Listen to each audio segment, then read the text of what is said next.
Hey folks, how's everyone? Roy Steele here from West Virginia Archives and History with today's edition of Mountain State History, the French and Indian War.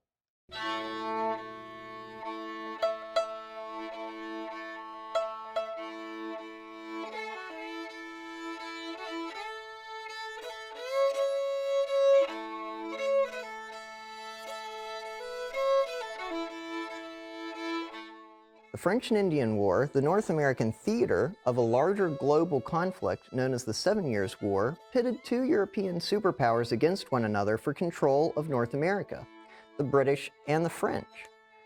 This war was really the first global war, or world war, but for the sake of this video, we're going to be focusing on the actions that occurred here in North America and its impact on present-day West Virginia. So, how did we get here? What caused the French and Indian War?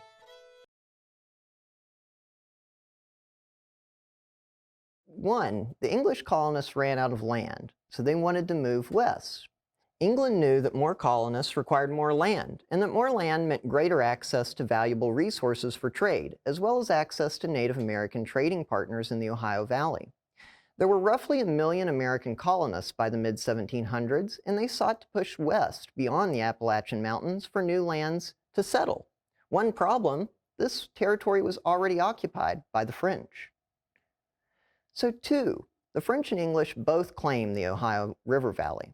France and Great Britain had different ideas when it came to land ownership. The British felt that all lands claimed in the 17th century were based on water flow, and that all land that was touched by that water source was claimed by the discoverer of the source. Well, Great Britain based its claims on the 1671 Bats and Fallam expedition of the New River, whose waters flow to the Kanawha, Ohio, and Mississippi rivers. Well, the French didn't quite agree with that. France based its claim on two things. 1. The 1669 exploration of the Ohio River by Robert Cavelier de La Salle, which, if my math is correct, is 2 years before 1671. The French felt they reinforced their claims in 1749 when Celeron de Blainville buried lead plates along the Ohio River, pronouncing French ownership of these lands. So 3. The rejection of Governor Dinwiddie's proposal. The governor of Virginia, Robert Dinwiddie, was worried about upholding British land claims in the Ohio Valley and French activity in the area, and elected to send 21-year-old George Washington as envoy to the French-occupied Fort Le Boeuf near Lake Erie, in hopes that diplomacy would get the French out of the Ohio Valley. The French answer was no, and they asserted to Washington that this was French land.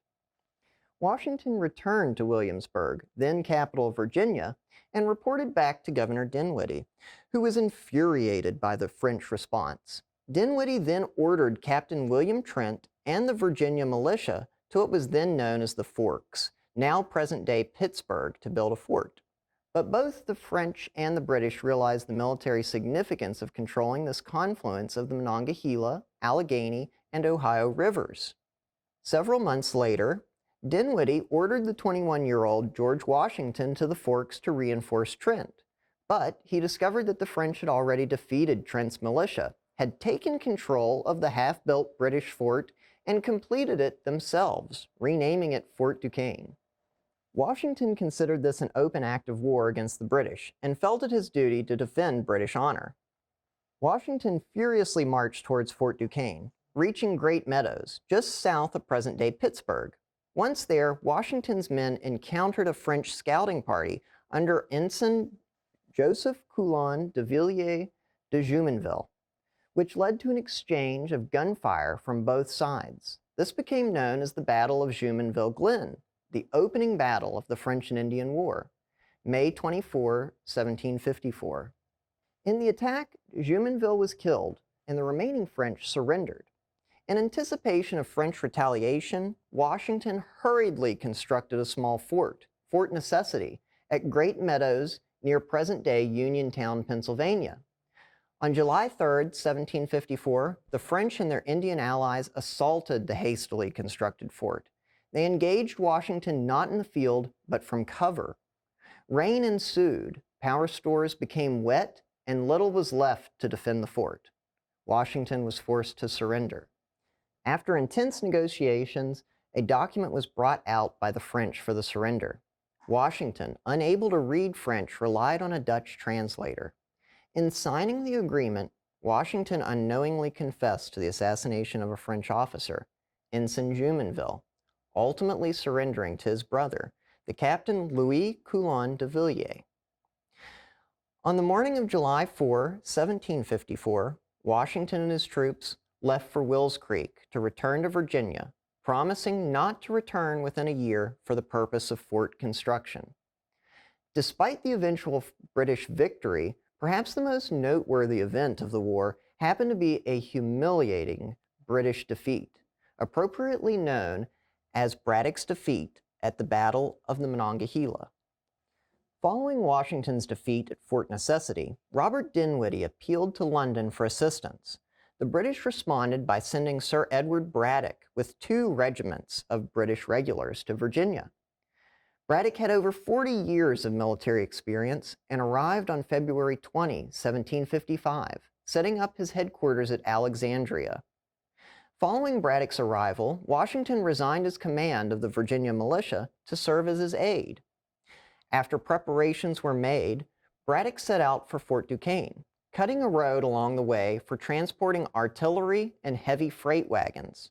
By July 9, 1755, Braddock was about 10 miles from Fort Duquesne.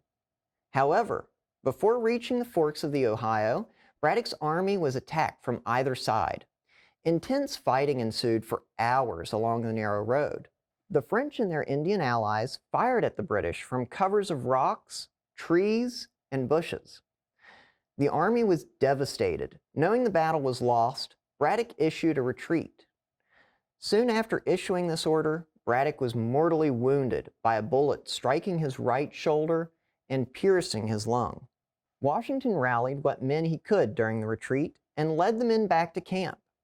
Rather than pushing the French out of the region, Braddock had been defeated. This encounter became known as the Battle of the Monongahela.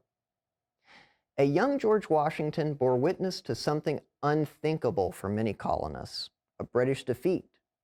This defeat stayed with Washington. Perhaps Washington retained this years later when he took command as Commander-in-Chief of the Continental Army during the American Revolution.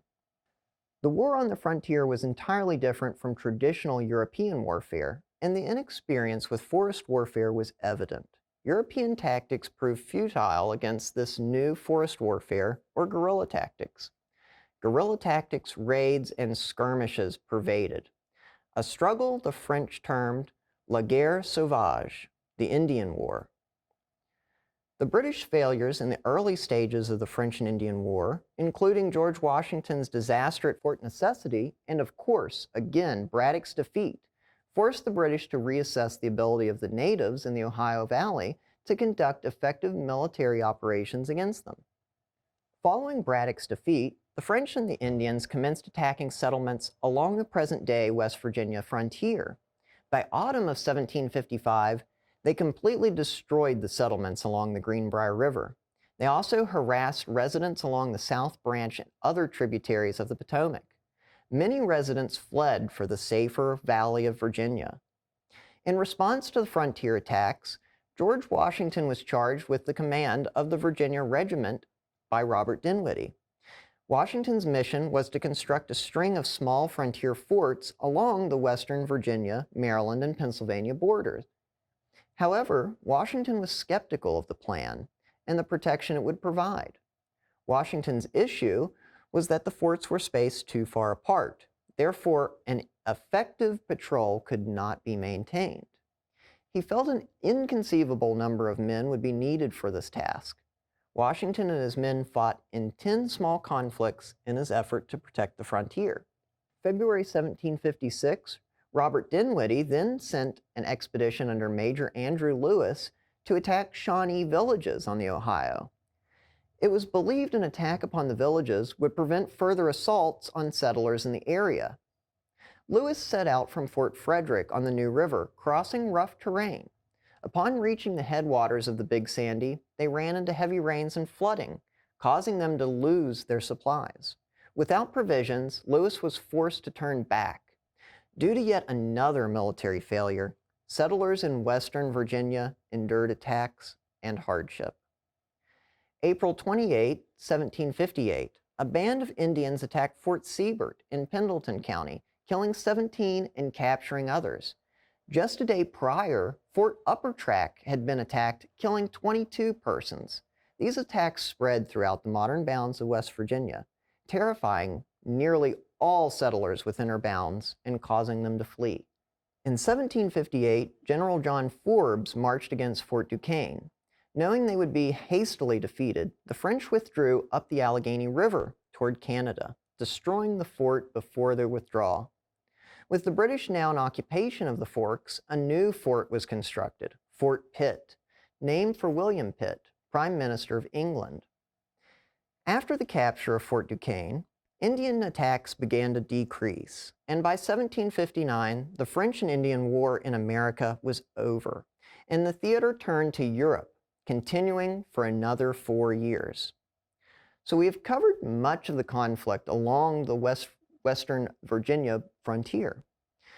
We've also been introduced to a young George Washington and the lessons learned throughout the war.